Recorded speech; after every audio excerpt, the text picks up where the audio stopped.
Au nom du Père, du Fils et du Saint-Esprit. Amen.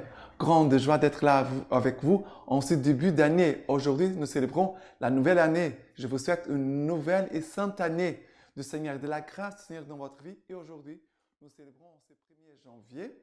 Nous sommes le samedi. Nous célébrons aussi Sainte Mère de Dieu, la solennité de Marie, Sainte Mère de Dieu. Et aussi, en ce jour aussi, l'Église célèbre aussi la Journée mondiale de la paix. Voilà, plusieurs motifs pour notre prière et aussi pour notre méditation. Aujourd'hui, la première lecture, c'est du livre des Nombres, chapitre 6, versets 22 à 27. Ainsi parla le Seigneur à Moïse. Ainsi le Seigneur parla à Moïse et dit, parle à Aaron, à ses fils, et dis-leur, voici comment vous bénirez les Israélites. Vous leur direz, que le Seigneur te bénisse et te garde, que le Seigneur fasse pour toi rayonner son visage et te fasse grâce, que le Seigneur te découvre sa face et t'apporte la paix, qu'il mette ainsi mon nom sur les Israélites et je les bénirai. Alors, c'est une parole très belle qui nous parle comment Dieu veut que Moïse puisse bénir ses enfants. Et il dit, voici comment vous bénirez les Israélites. Vous leur direz, que le Seigneur te bénisse et te garde, que le Seigneur fasse pour toi rayonner son visage et te fasse grâce, que le Seigneur te découvre sa face et t'apporte la paix. Voilà. 3 choses que dans cette bénédiction que nous faisons, que nous demandons au Seigneur, cette bénédiction, elle dit que le Seigneur te bénisse et te garde, que le Seigneur fasse pour toi rayonner son visage et te fasse grâce, que le Seigneur te découvre sa face et t'apporte la paix. Voilà. Que le Seigneur puisse te garder pendant toute cette année, que le Seigneur puisse faire rayonner son visage sur toi et aussi que le Seigneur t'apporte sa grâce, que le Seigneur aussi te découvre sa face et qu'il t'apporte la paix. Voilà, on peut dire qu'ils sont des choses essentielles. Que le Seigneur nous bénisse, que le Seigneur nous garde, qu'il nous apporte sa paix, qu'il fasse resplendir sur nous son visage. Voilà ce qu'on demande au Seigneur pour toute cette année. D'accord? Maintenant, le psaume d'aujourd'hui, c'est le psaume 67. Le psaume 67. Que Dieu nous prenne en grâce et nous bénisse, faisant luire sur nous sa face. Sur la terre, on connaîtra tes voies. Parmi toutes les nations, ton salut. Que les nations se réjouissent et crient de joie, car tu juges le monde avec justice. Tu juges le peuple en droiture. Sur la terre, tu gouvernes les nations. Que le peuple te rende grâce, ô Dieu, que le peuple te rende grâce tous. La terre a donné son produit. Dieu notre Dieu nous bénit. Que Dieu nous bénisse et qu'il soit craint de tous les lointains de la terre. Cette bénédiction, il y a quelques parties qui fait penser à la première lecture d'aujourd'hui. Mais ici le psaume dit que les nations se réjouissent et crient de joie, car tu juges le monde avec justice. Pendant toute cette année, que le Seigneur puisse conduire notre vie. Non pas seulement pour nous juger, mais que le Seigneur vienne vraiment nous ajuster dans nos chemins, pour que vraiment nous puissions te rendre grâce, Dieu. Voilà ce que le psaume nous dit, que le peuple te rende grâce. Oui, Seigneur, pendant toute cette année, que nous puissions vivre toute cette nouvelle année dans l'action de grâce. Et aussi en sachant que tu vas nous conduire dans ton chemin, Seigneur.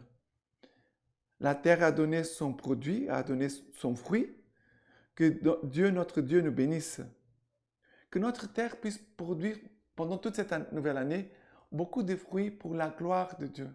Non pas de fruits des péchés, non pas de fruits pour notre bien-être, notre égoïsme et notre plaisir, mais que nous puissions porter des fruits pour la gloire de Dieu.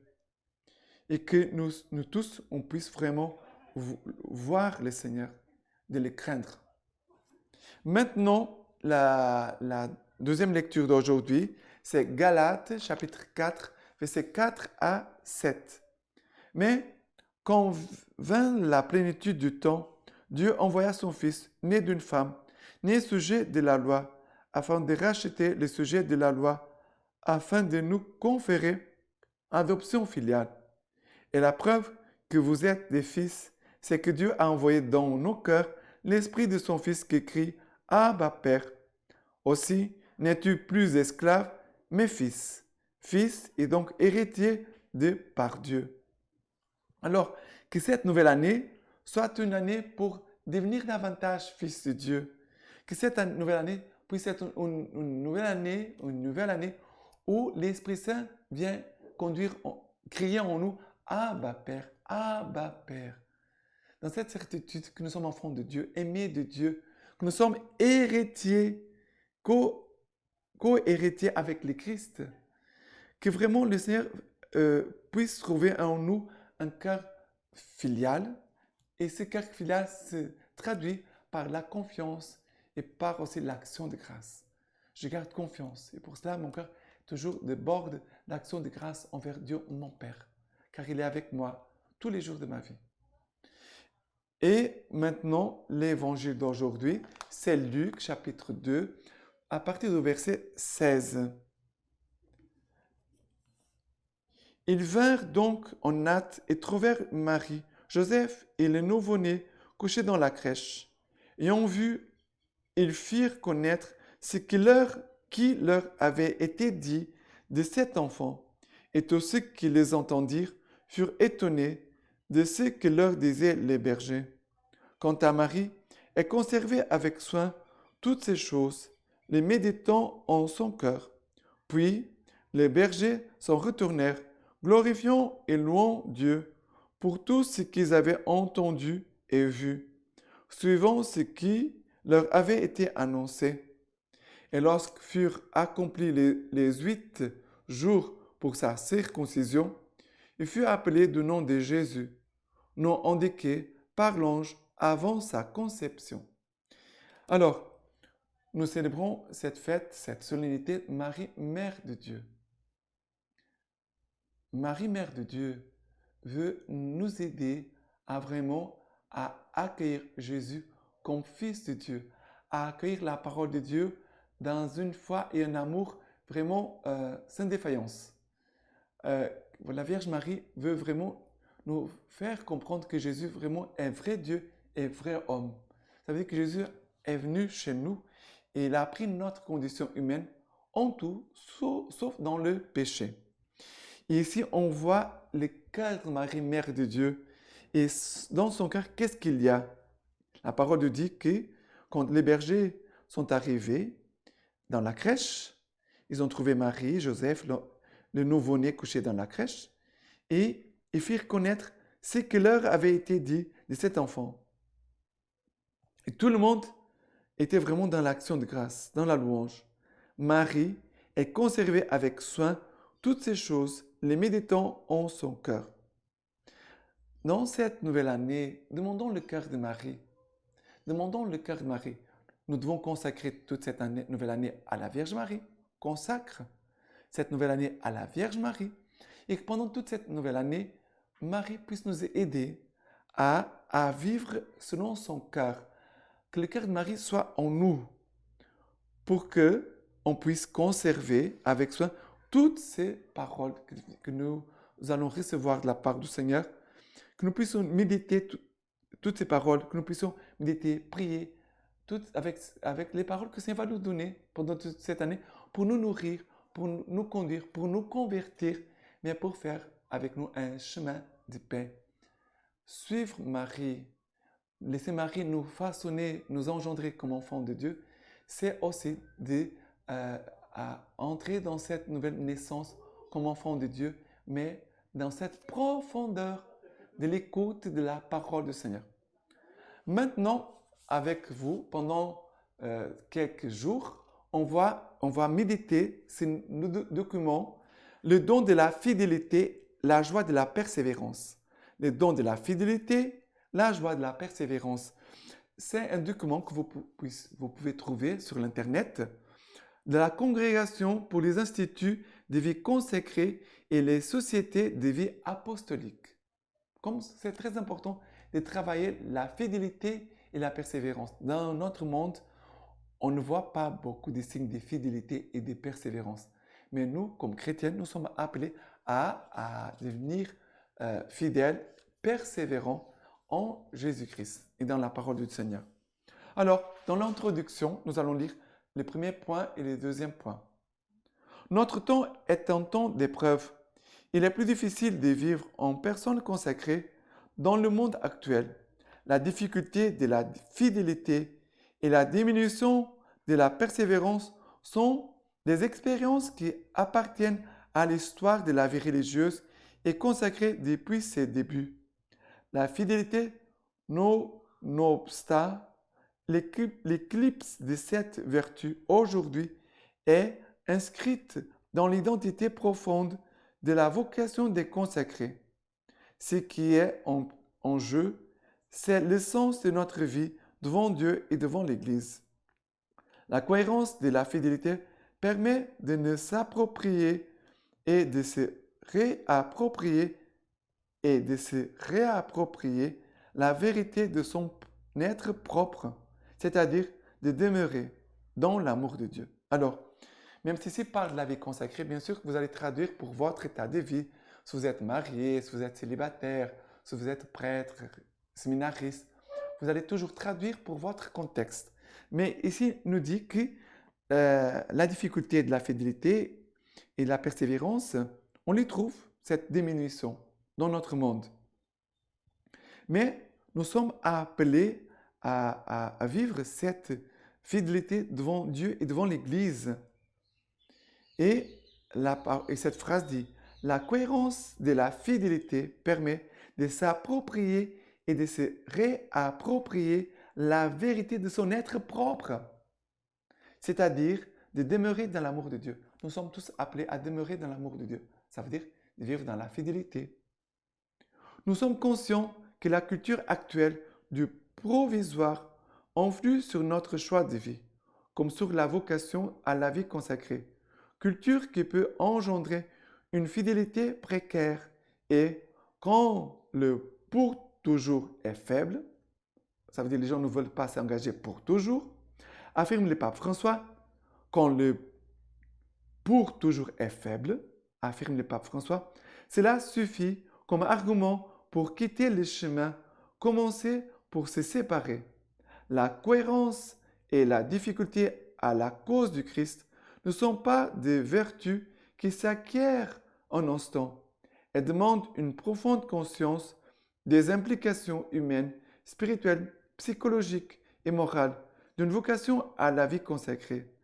Sa cause transcende, interpelle, invite à se décider et à se consacrer au service et pour les services du royaume de Dieu.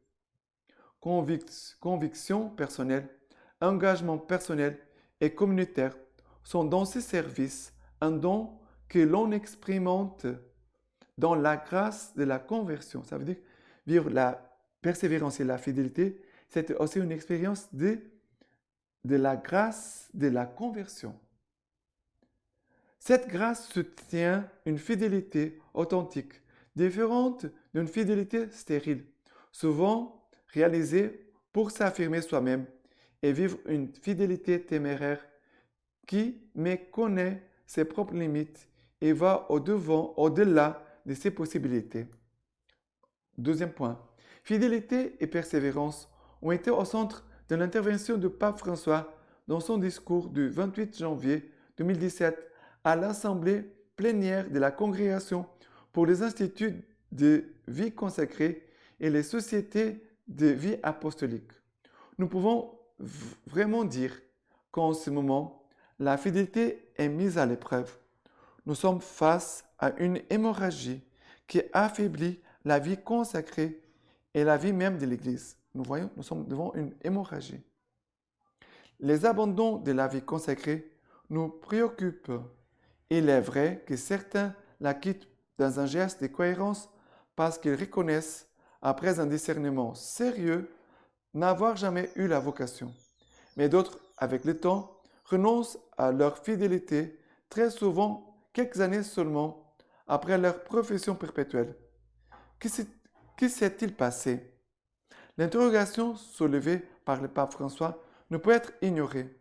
Face au phénomène des abandons de l'état de vie consacré et clérical, dénominateur des situations diverses, l'Église s'interroge sur les mesures à prendre.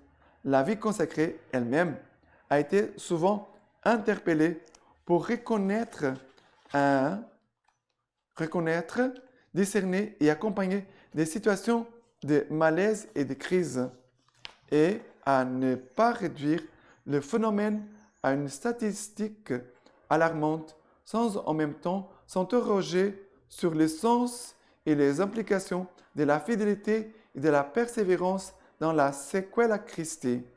Alors, ici, il nous parle de reconnaître, discerner et accompagner des situations de malaise et de crise. Ça veut dire que si tu te sens dans une situation de crise, il faut reconnaître, discerner et accompagner les situations de crise. Très important. Il ne faut pas faire une montagne, il ne faut pas quitter, mais il faut faire ce travail. C'est un travail.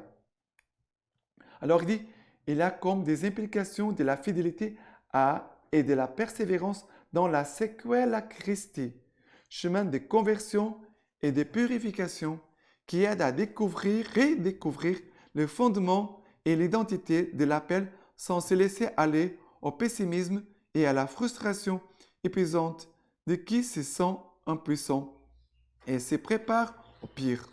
Souvent, les questions complexes et délicates ne semblent pas trouver des solutions adéquates. Il est important que tous se mettent dans une attitude d'écoute et de discernement, implorant avec confiance la lumière de l'Esprit Saint, afin qu'il nous aide à lire la réalité sérieusement, mais en même temps avec sérénité. Il s'agit des situations qui, vues dans leur ensemble, ont une incidence négative sur la compréhension et l'identité des consacrés et des consacrés. Elles jettent une ombre sur la crédibilité évangélique des instituts et sapent en quelque sorte la confiance du peuple de Dieu face au monde des consacrés. Voilà. Et maintenant, la lecture patristique d'aujourd'hui. En Marie, Dieu s'est vraiment fait homme, de saint Athanase. Le Sauveur est devenu vraiment homme, et le salut de l'homme tout entier est venu de là. Notre salut n'est pas une apparence, il n'est pas pour le corps seul, mais pour l'homme tout entier, âme et corps, et ce salut est venu du Verbe lui-même. Ce qui est venu de Marie était donc humain par nature, selon les Écritures, et le corps du Seigneur était un vrai corps, oui, un vrai corps, puisqu'il était identique au nôtre, car Marie est notre sœur, puisque nous descendons tous d'Adam. L'union du Verbe à la nature humaine n'ajoute rien à la Trinité, tandis que le corps humain a reçu un grand avantage de sa communion et de son unité avec le Verbe. Le mortel est devenu immortel. De purement humain, il est devenu spirituel. Et lui, qui vient de la terre, il franchit les portes du ciel. Certes, même après que le Verbe a pris un corps en Marie, la Trinité demeure la Trinité, sans addition ni diminution. Elle est toujours parfaite. Dans la Trinité, on reconnaît l'unique divinité. C'est ainsi que dans l'Église, on proclame un seul Dieu, le Père du Verbe. Maintenant, je vous laisse la bénédiction par les mains toutes pures de la Vierge Marie et que le Seigneur vous bénisse et vous garde dans la paix. Lui qui est Père, Fils et Saint-Esprit. Amen.